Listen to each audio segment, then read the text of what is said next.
Hello guys, welcome back. और आज की इस वीडियो में आप लोगों के लिए लेके आया हूँ सऊदी अरेबिया की इंफॉर्मेशन। अगर तो आप ट्रैवल करना चाहते हैं सऊदी अरेबिया विदाउट वीज़ा, सो इस वीडियो को पूरा देखिएगा। और जैसा कि सऊदी अरेबिया ने नया सिस्टम लॉन्च किया है, आपकी टिकट ही आपका वीज़ा होगा। ये वीज़ा किस तरह आप अप्लाई कर सकते हैं, और वो भी विद इन 3 मिनट में, मतलब 3 मिनट के अंदर अंदर आपको ये वीज़ा इशू कर दिया जाएगा आपकी टिकट के साथ। सो आप लोगों से रिक्वेस्ट है कि अगर आप इसको मजीद जानना चाहते हैं तो वीडियो को स्किप नहीं करना, और अगर अभी तक आपने हमारे चैनल को सब्सक्राइब नहीं किया तो हमारे चैनल को भी सब्सक्राइब कर लें और बेल आइकॉन को प्रेस करना मत भूलें। तो सबसे पहले हम गूगल में चले जाएंगे। गूगल में आप सर्च कर सकते हैं, या आप डायरेक्ट इसकी जो वेबसाइट है उसको भी, जो गूगल क्रोम है वहां लिख सकते हैं। सो मैं डायरेक्ट वेबसाइट में चला जाता हूँ, saudiarabia.com मैं लिखूंगा तो मेरे सामने इस तरह की वेबसाइट ओपन हो जाएगी। इसमें आप देख सकते हैं लिखा हुआ है your ticket your visa with Saudia stop over. तो इस टिकट के जरिए से आप सऊदी अरेबिया ट्रैवल कर सकते हैं, क्योंकि ये ही आपकी टिकट और वीजा दोनों एक ही होंगे। सो वो किस तरह आप अप्लाई कर सकते हैं, आप सऊदी अरेबिया में स्टे कर सकते हैं अप टू 96 आवर, और जो आपकी टिकट का ले ओवर है वो लेस देन 12 आवर नहीं होना चाहिए, नहीं तो आप एलिजिबल नहीं है। तो इस स्टॉप ओवर वीजे के जरिए से आप स्टे कर सकते हैं अप टू 5 डे 96 आवर आप सऊदी अरेबिया में स्टे कर सकते हैं, और आप कर सकते हैं उम्रा। टूरिज्म पर्पज के लिए आप ट्रैवल कर सकते हैं, फ्रेंड और रिलेटिव के साथ मिल सकते हैं, और अगर आप किसी और पर्पस के लिए जाना चाहते हैं तो वो भी आप यूज कर सकते हैं। कौन कौन से डॉक्यूमेंटेशन आपको प्रोवाइड करनी है वो भी मैं बता देता हूँ। आपके पास एक फोटो होनी चाहिए, और एक पासपोर्ट की जो फ्रंट साइड है वो होना चाहिए, और आपके पास नेक्स्ट डेस्टिनेशन की एंट्री पास, जिस तरह आपके पास विजिट वीजा है तो विजिट वीजा, रेजिडेंसी कार्ड है तो रेजिडेंसी कार्ड, या आपके पास वहां की नेशनलिटी है तो वो आपके पास उसका प्रूफ होना लाजम है। तो ये टिकट आप ऑनलाइन भी बुक कर सकते हैं, या आप ट्रैवल एजेंट के जरिए से भी बुक कर सकते हैं, मगर मैं आपको यही रेफर करूंगा कि आपने ट्रैवल एजेंट के जरिए से करनी है, क्योंकि अगर आप स्केड्यूल चेंज करते हैं तो इजीली आपका स्केड्यूल चेंज हो जाता है। अगर आपकी फ्लाइट डिले वगैरह है या कोई और इशू है तो आप अपने ट्रैवल एजेंट के साथ राब्ता कर सकते हैं। अगर आपने एजेंट के जरिए से की हुई है तो आपने मैनेजर पर क्लिक करना है, और यहाँ पर लास्ट नेम देना है, और रेफरेंस बुकिंग नंबर देनी है। तो सेम सिस्टम जो मैं अभी आपको बताने वाला हूँ वो खुल जाएगा, वहां पर आपने वीजा अप्लाई करना है। नहीं तो आप अपने एजेंट को भी कह के ये वीजा अप्लाई कर सकते हैं, मगर मैं बुकिंग डायरेक्ट करने वाला हूं, सो मैं डायरेक्ट आपको बताऊंगा कि आप किस तरह ये वीजा हासिल कर सकते हैं। सबसे पहले यहाँ सर्च बार बना हुआ है, वहां पर मैं एयरपोर्ट सेलेक्ट करूंगा जिस एयरपोर्ट से आप ट्रैवल करने वाले हैं। मैं ट्रैवल करने वाला हूँ जी कैरो से मस्कत के लिए, और यहाँ पर मैं अपना जो एयरपोर्ट का कोड है वो सर्च करूंगा। उसका कोड है CAI, और उसके बाद जो 2 लिखा हुआ है, यहाँ पर मैं जिस एयरपोर्ट पर जाने वाला हूँ वो एयरपोर्ट सेलेक्ट करूंगा, MCT मस्कत इंटरनेशनल एयरपोर्ट। और उसके बाद मैं टिकट जो डेट है वो सिलेक्ट करूंगा, कौन सी डेट को मैं डिपार्चर होने वाला हूँ। मैं डिपार्चर होने वाला हूँ 20 फरवरी को, और मैं वो सिलेक्ट कर लेता हूँ। और डेट सेलेक्ट करने के बाद यहाँ आप देख सकते हैं लिखा हुआ है सर्च फ्लाइट, और जैसे मैं सर्च फ्लाइट करूंगा तो मेरे पास एक नया बार खुल जाएगा। यहाँ पर आप देख सकते हैं कौन सी डेट को सस्ती टिकट है और कौन सी डेट को महंगी टिकट है।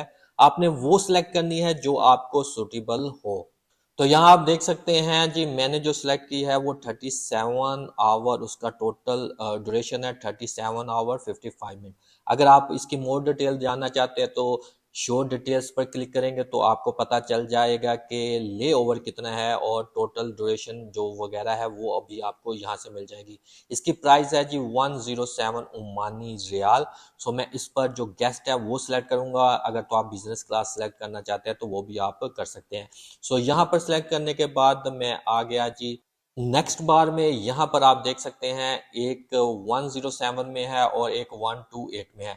इसमें डिफरेंट ये है कि फ्लाइट चार्ज, कैंसलेशन चार्ज, और ये दोनों डिफरेंट होते हैं।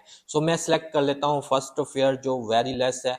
उसको सिलेक्ट करने के बाद आप आ जाएंगे जी नेक्स्ट पेज में। वहां पर आपने जो आपकी पासपोर्ट की डिटेल है वो देनी है। नीचे आपने इसको सिलेक्ट पहले कर लेना है। सिलेक्ट करने के बाद ही आप आएंगे अपने नेक्स्ट पेज पर, कंटिन्यू प्रोसीजर पर क्लिक कर लेंगे, और उसके बाद जो नेक्स्ट पेज है वो आपके सामने ओपन हो जाएगा। सो यहाँ पर आपने पैसेंजर की डिटेल देनी है, उसका फर्स्ट नेम और उसका लास्ट नेम और उसकी डेट ऑफ बर्थ और उसकी नेशनलिटी, और नीचे जो पासपोर्ट की डिटेल है वो आपने देनी है, उसका पासपोर्ट नंबर देना है, एक्सपायर्ड डेट उसके पासपोर्ट की देनी है, और इशूइंग कंट्री जो उसका पासपोर्ट कहाँ से इशू हुआ है वो आपने देनी है। उसके बाद आप विंडो को ड्रॉप डाउन करेंगे तो नीचे आपने फ़ोन नंबर देना है, वो फ़ोन देना है जो वर्किंग पर है। उसके बाद आपने ईमेल देनी है, वो ईमेल जो आपकी वर्किंग में है। उसके बाद आपने सेलेक्ट सीट पर क्लिक कर देना है।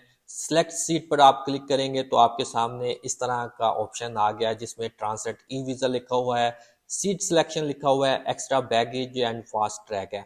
मुझे इन सब में से कोई नहीं चाहिए, एक्सेप्टिंग ट्रांसलेट वीज़ा। सो यहाँ पर गेट ई वीज़ा पर मैं क्लिक करूँगा तो मैं आ जाऊँगा मिनिस्ट्री की वेबसाइट में। यहाँ पर आपने अपनी पर्सनल इंफॉर्मेशन देनी है जो आपके पासपोर्ट पर लिखी हुई है, यहाँ आपका जो ऑक्यूपेशन प्रोफेशन वगैरह है। यहाँ पर मैं दूंगा, अगर मैं मैरिड हूँ तो मैरिड में लिख लूँगा, अगर सिंगल हूँ तो सिंगल। नीचे ऑक्यूपेशन जो प्रोफेशनल है मेरा वो मैंने देना है। उसके बाद रिलीजन मैंने सेलेक्ट करना है, अगर तो मैं मुस्लिम हूँ तो मुस्लिम सेलेक्ट कर लेता हूँ, अगर नॉन मुस्लिम हूँ तो नॉन मुस्लिम।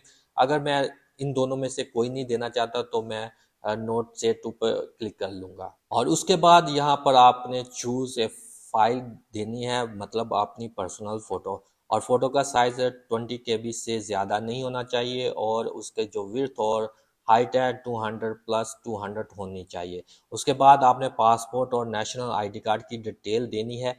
आपने नॉर्मल पासपोर्ट सेलेक्ट कर लेना है, उसके बाद पासपोर्ट नंबर देना है, उसके बाद इशू डेट देनी है, उसके बाद एक्सपायर डेट देनी है, उसके बाद पासपोर्ट इशू कंट्री देनी है। उसके बाद आप नेशनल आईडी कार्ड नंबर दे सकते हैं, अगर तो आपके पास रेजिडेंसी कार्ड है किसी कंट्री का तो वो भी आप दे सकते हैं। अगर आप पाकिस्तानी नेशनल है तो आपके पास CNIC नंबर होगा, वो आपने यहाँ पर देना है। वो आपने देने के बाद आप पैसेंजर डिटेल आ गई है, कंट्री ऑफ बर्थ आपने कौन सी कंट्री से आप पैदा हुए हैं वो कंट्री देनी है। उसके बाद सिटी ऑफ बर्थ देना है। उसके बाद आपकी प्रीवियस नेशनलिटी वगैरह अगर है तो दे सकते हैं, नहीं तो आप इसको रहने दें। उसके बाद कंट्री ऑफ रेजिडेंसी, आपकी कौन सी कंट्री में आप रेजिडेंसी है वो आपने सेलेक्ट करना है। उसके बाद आप नीचे आ जाएंगे, ड्रॉप डाउन करेंगे तो यहाँ पर लिखा हुआ है एड्रेस। आपने जिस कंट्री में रेजिडेंसी है उसका एड्रेस देना है, अगर आप पाकिस्तान से हैं तो पाकिस्तान का ही आपने एड्रेस देना है। मैं मस्कत में हूँ तो मैं मस्कत का एड्रेस दूंगा। उसके बाद मेडिकल इंफॉर्मेशन है, ये आप अगर इसमें चेक कर लें, 4 ऑप्शन है, अगर आप इसमें से कोई इशू है तो आप यस कर लें, अगर नहीं किसी में इशू तो नो फॉर ऑल पर सिलेक्ट करके सबमिट पर क्लिक कर देना है। सबमिट पर क्लिक करेंगे तो यहाँ पर आपके सामने आपका नाम आ गया। उसके बाद जो वीज़ा फीस है वो आ गई है, वीज़ा फीस है 8 रियाल 700 ओमानी रुपीज़ रियाल। ये आपने सेलेक्ट कर लेना है और कंटिन्यू पर क्लिक करके आपने यहाँ पर, अगर आप इनमें से फिर से कुछ ऐड करना चाहते हैं तो कर सकते हैं, नहीं तो आप प्रोसीड टू पेमेंट पर चले जाएं। जैसे आप पेमेंट पर आएंगे यहाँ पर आपके टोटल फेयर विद टिकट और वीज़ा आ गया है। यहाँ पर आपने कार्ड की डिटेल वगैरह देनी है और डिटेल देने के बाद आपने पे कर देना है, और जो आपकी टिकट है वो आपको ईमेल के ज़रिए से मिल जाएगी, कंप्लीट है, और वही आपका वीज़ा और टिकट एक साथ होगी। आज की वीडियो में बस यही था। इसी तरह मजीद वीज़े के बारे में, एंट्री के बारे में, एयरलाइन के बारे में जानने के लिए हमारे चैनल को विजिट करते रहिएगा। और अगर मेरी सारी वीडियो आपको पसंद आती हैं तो लाइक और शेयर ज़रूर कीजिएगा, और सब्सक्राइब के बटन को प्रेस करना मत भूलिएगा। Thank you for watching, thank you so much.